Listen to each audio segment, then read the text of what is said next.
आकाशवाणी संबलपुर जुहार आंचलिक खबर पढ़ुचन संपा राय। देशे जरूरीकालीन परिस्थिति लागू होबार 50 बछर पूर्ति के आज संविधान हत्या दिवस भावे पालन करा जिबार लगी सरकारंकर तरफ निष्पत्ति निया जायछि।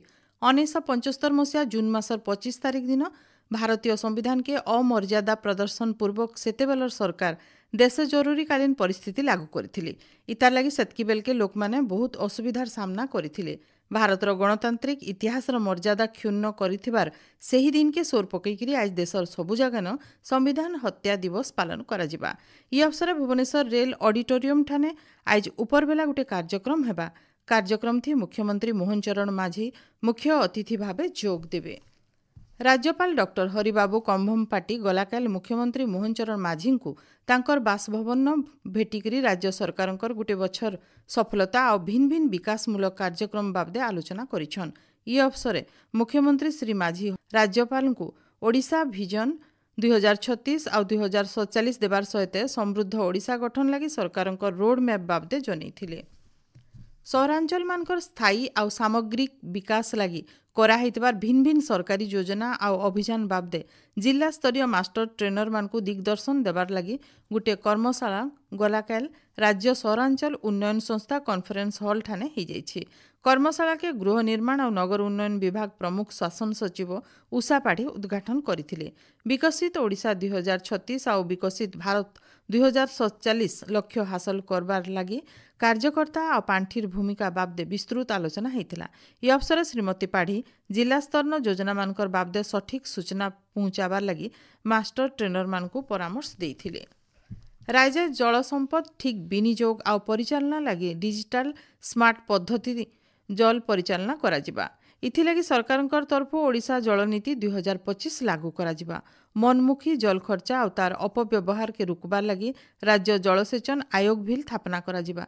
इथिलागी विकसित ओडिशा गठन लगी तैयार होइतबार विजन डॉक्यूमेंट थी राज्य सरकार प्रस्ताव रखिछन। राज्य स्नातक पाठपढ़ा उतरु जुआन वर्गों को निजुक्ति सुजोग देबार लगी राज्य सरकार पदक्षेप नैछन। स्नातक उतरु अति कम थी 75% पास करिथिबार जुआन पिलाटुकेल माने निजुक्ति सुजोग पाई पारबे। इथिलागी शिल्प संयुक्त पाठ्यक्रम दक्षता प्रमाणपत्र और अप्रेंटिसशिप सक्षम डिग्री कार्यक्रम कराजिबा। इतार सहित राज्य सरकार गवेषणा के जोर देकरी फी जिलान गुटे लेखा शिक्षा और गवेषणा विश्वविद्यालय स्थापना करबार के लक्ष्य रखिछन। प्रधानमंत्री नरेंद्र मोदी आबा 29 तारिख रविवार दिन सकालर 11 बजे आकाशवाणी मन की बात कार्यक्रम जरिए देश आ दुनिया सारा लोकर संगे विचार विनिमय करबे। इटा तांकर 123 नंबर मन की बात कार्यक्रम हेबा। इथिलागी प्रधानमंत्री साधारण लोकर मतामत मागिछन। लुके नमो आप आर माई गव पोर्टाल थी सेमानकर मतामत देई पारबे। इतार छड़ा 1800 डायल करिकरी निजे निजर मतामत रेकर्ड करि पारबे। 1922 नंबर के मिस्ड कॉल देकरी एसएमएस जरिए निजर मतामत आबा 27 तारिख भितर देई पारबे। संबलपुर स्टेच्यू ऑफ यूनिटी ढांचा थी वीर सुरेंद्र साईंकर प्रतिमूर्ति स्थापना करबा लगे प्राथमिक स्तर थी 4टा जागा चिन्हट होइछि। मूर्तिर आकार और उच्चता केते हेबा जागा चिन्हट हेला उतरु थिर करा जिबा। सेंता संबलपुर शहर के गोटे पर्यटन स्थली करबार सहित जिला नथिबार अलगा पर्यटन स्थली और पीठ मानकर विकास लगी मास्टर प्लान तैयारी चलीछि बोली जिला पर्यटन विभाग अधिकारी सूचना दैछन।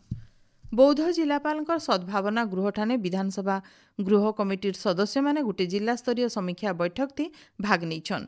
बैठक थी विधायक लक्ष्मण बाग, अरविंद महापात्र, दुर्गाचरण तंती और नरसिंह माड़कामी प्रमुख जोग देइथिले। उत्तर प्रदेश प्रयागराज ठाने चलीथिबार 23 नंबर जातीय junior federation athletic championship 2025 shot put प्रतियोगिता थी ओडिशार ओंकार प्रसाद नंद रौप्य पदक और हेमर थ्रो प्रतियोगिता थी ओडिशार अंकिता महापात्र कांस्य पदक जीतिछन। खेलाड़ी मानकु मुख्यमंत्री मोहन चरण माझी सामाजिक गणमाध्यम जरिए शुभेच्छा जनाइछन। दक्षिण पश्चिम मौसुमी वायु सक्रिय थिबानु राज्यर भिन्न भिन्न जागान वर्षा लगी रही। गांगेय पश्चिमबंग और तार आखर पाखर इलाकान गोटे घूर्णिबलय हेबार संभावना अच्छे। इतार प्रभाव थी आबा 7 दिन तक राज्यर भिन्न भिन्न जिलान वर्षा लगी रहबा। संबलपुर, झारसुगुड़ा, देवगढ़, अनुगुल सहित राज्यर 12टा जिला के जबर वर्षा लगी भुवनेश्वर आंचलिक पाणीपाग विज्ञान केन्द्र तरफ सतर्क सूचना जारी करा जाइछे। एछिनिर आंचलिक खबर इन शेष है। आरबेलर आंचलिक खबर सुनी पारबे राति 7:02 थी। जुहार।